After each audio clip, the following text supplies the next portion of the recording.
ప్రభునందు నాకు అత్యంత ప్రియమైనటువంటి వారులారా, మన ప్రభువును రక్షకుడినైనటువంటి యేసుక్రీస్తు వారి యొక్క శుభనామములో మీ అందరికీ నా హృదయపూర్వకమైన శుభములు వందనములు తెలియజేస్తున్నాను. ఉదయకాల సమయంలో దేవుని వాక్యాన్ని ధ్యానం చేసుకుందాం. ఈరోజు వాక్య ధ్యానము కొరకు మనం తీసుకున్నటువంటి లేఖన భాగము కీర్తనల గ్రంథము 34వ కీర్తన 8వ వచనం చదువుకుందాం. యెహోవా ఉత్తముడని చూచి తెలుసుకొనుడి, ఆయనను ఆశ్రయించు నరుడు ధన్యుడు. ఆమెన్.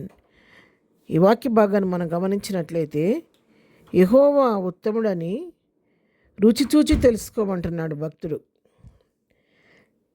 యెహోవా ఉత్తముడని రుచి ఎలా చూస్తాం? మనం ఏదన్నా కూర రుచి చూడమంటే చూస్తాము, స్వీట్ రుచి చూడమంటే చూస్తాము, లేదా ఇంకేదైనా పదార్థాలు తినే పదార్థాలు ఇచ్చి రుచి చూసి చెప్పండి అంటే చెప్పగలం, తింటాం. కానీ యెహోవాను ఎలా రుచి చూస్తామంటే, రుచి చూడమంటే నాలుకతో ఈలోక పదార్థాలు తిని రుచి చూసి చెప్పినట్టు కాదు. ఇక్కడ అర్థం ఏంటంటే, యెహోవా ఉత్తముడని రుచి చూచి తెలుసుకోండి అంటే అనుభవపూర్వకముగా తెలుసుకోండి.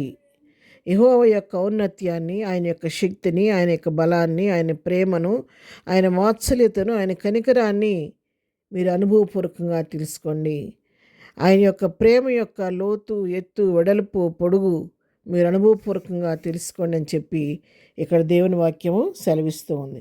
అవును ప్రియారా, అది ఎలాగ తెలుసుకోగలుగుతామంటే, దేవునితో సహవాసం చేస్తూ ఉండగా, ఆయనతో కలిసి మనం జీవిస్తున్నప్పుడు, ఆయనతో కలిసి జీవిస్తూ సహవాసం చేస్తూ మన యాత్ర కొనసాగిస్తున్నప్పుడు, మరి కొంతకాలం అయ్యేసరికి దేవుని యొక్క స్వభావాన్ని మనం చక్కగా అనుభవపూర్వకంగా తెలుసుకోగలుగుతాము. ఆయన గుణగణాలను మనం నేర్చుకోగలుగుతాము. ఆయన స్వారూప్యంలో కూడా మనం మార్చబడుతూ ఉంటాము. మీకు చిన్న ఉదాహరణ చెప్తాను. యేసు ప్రభువాన్ని సిలువ వేసినప్పుడు మరి ఇస్కరియోతు యోధ మరి యేసు ప్రభుని పట్టుకోవటానికని వాళ్ళు వచ్చినప్పుడు పట్టుకోవడానికని ఆయన్ని ఎవరైతే సిలువ వేసే వ్యక్తి ఎవరో ఆయన పట్టుకోవడానికి అక్కడికి వచ్చినప్పుడు మరి వాళ్ళొక గుర్తు చెప్పాడు.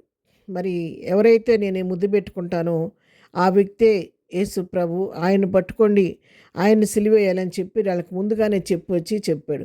ఎందుకు అలాగ చెప్పాడు అని చెప్పని మనం ఆలోచన చేసినట్లయితే, ఒక భక్తుడు ఒకసారి ఇలాగ చెప్పాడు. ఎందుకు ఆ విధంగా చెప్పాడంటే, మరి అంతగా ఇంకేదైనా గుర్తు చెప్పొచ్చు కదా, పలానా డ్రెస్లో ఉంటాడు, లేదా పలానే ఇట్లా ఎత్తుగా ఉంటాడు, పొట్టిగా, ఏదో చెప్పొచ్చు ఉదాహరణ చెప్పాలంటే. కానీ ఎందుకు నేను ముద్దు పెట్టుకున్న వ్యక్తిని పట్టుకోమని ఆ విధంగా చెప్పాడంటే, యేసు ప్రభుతో కలిసి సహవాసం చేస్తుండగా శిష్యులు వారు కూడా యేసయ్య రూపంలోకి మార్చబడిపోయి, వారిలో ఎవరు యేసయ్యో ఎవరు శిష్యులో గుర్తించినంతగా వారి రూపాలు మార్చబడ్డాయంట. వారి క్రీస్తు స్వరూపంలోకి మార్చబడటం వలన ఎవరు గుర్తుపట్టలేకపోవటం వలన ఇస్కరియోతు యోధ ఆ గుర్తు చెప్పి తను ముద్దు పెట్టుకొని యేసుక్రీస్తుని పట్టించినట్లుగా మనం చూస్తూ ఉన్నాం. కాబట్టి ఇక్కడ దేవుని వాక్యం ద్వారా మనం తెలుసుకోవాల్సింది ఏంటంటే, దేవునితో కలిసి సహవాసం చేస్తూ ఉండగా మన యొక్క సారూప్యం మారిపోద్ది, మన యొక్క స్వభావం మారిపోద్ది, మన యొక్క ఆలోచన విధానం మారిపోద్ది. ఇంచుమించు ప్రభువు తగినట్టుగా జీవించడానికి కూడా మనకు ప్రభు సహాయం చేస్తాడు. మరి అందుకే ఇక్కడ అంటున్నాడు, యెహోవా ఉత్తముడని ఎవరో చెప్తే నువ్వు వింటం కాదు, ఏదో బుక్స్లో చదువుకోవటం కాదు, ఎన్ని సంవత్సరాలు ఉన్నా దానివల్ల తెలియదు. కానీ నువ్వు అనుభవపూర్వక రుచి చూడాలి. తేనె తీయగా ఉంటుందని చెప్పి నేను ఎదురుగా మీ ఎదురుగా కూర్చొని నేను తింటూ చెప్తే మరి చూస్తూ ఉంటాను కానీ అనుకుంటారు, కానీ ఆ రుచి మీకు తెలియదు. ఎప్పుడు తెలుస్తుంది అంటే, ఆ తేనె కొంచెం స్పూన్ తీసుకొని నోట్లో వేసుకుంటే దాని యొక్క మాధుర్యాన్ని మనం గ్రహించగలుగుతాం. ఏదైనా అంతే, మనం రుచి చూస్తేనే దాని యొక్క ఒరిజినల్ టేస్ట్ ఏంటో తెలుసుకోగలుగుతాం. కానీ ఎదుటి వాళ్ళు చెప్పటం వలన చదవటం వలన అది మనకు అర్థం కాదు. దేవుని వాక్యం కూడా అంతే, దేవుని కూడా అంతే. బైబిల్ చదువుతూ ఎవరో చెప్పారనో దాన్ని బట్టి యేసయ్య గొప్పవాడు అంటాను అనుకోని ఊరుకోవటం కాదు. కానీ ఆయన గొప్పతనం ఏంటో, ఆయన ఔన్నత్యం ఏంటో, ఆయన సార్వభౌమత్వం ఏంటో, ఆయన మహిమైశ్వర్యం ఏంటో నీకు నీవే వ్యక్తిగతంగా ఆయన సన్నిధిలో గడిపి ఆయన దగ్గర స్వభావాన్ని రుచూచి తెలుసుకుంటే నీవు మరొకరికి ప్రభుని గురించి ప్రకటించేవాడుగా మారుతావు. అటు కృప ప్రభు మనకందరికీ దయచేయను గాక.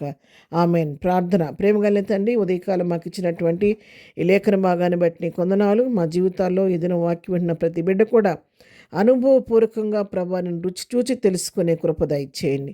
మేము తెలుసుకొని ఇతరులకు ప్రకటించే అనుభవాలకు మమ్మల్ని నడిపించండి. దినం మేము చేయి పనిపాట్లో తోడుగుండండి. రాకపోకలో క్షేమం దయచేయండి. దినం బర్త్డే మ్యారేజ్ జరుపుకునే బిడ్డలను దీవించండి. ఆశీర్వదించండి. ఎవరికి ఏ సమస్య ఉన్నా పరిష్కరించండి. బలహీనలు ముట్టి స్వస్థపరిచి ప్రతి వారి పట్ల నీ కృప విస్తరింపచేయమని యేసునామంలో ప్రార్థించడిగి పొందుకొని ఉన్నాము తండ్రి. ఆమెన్. ప్రభు కృప సదాకాలం మనందరికీ తోడయుండి నడిపించునుగాక. ఆమెన్.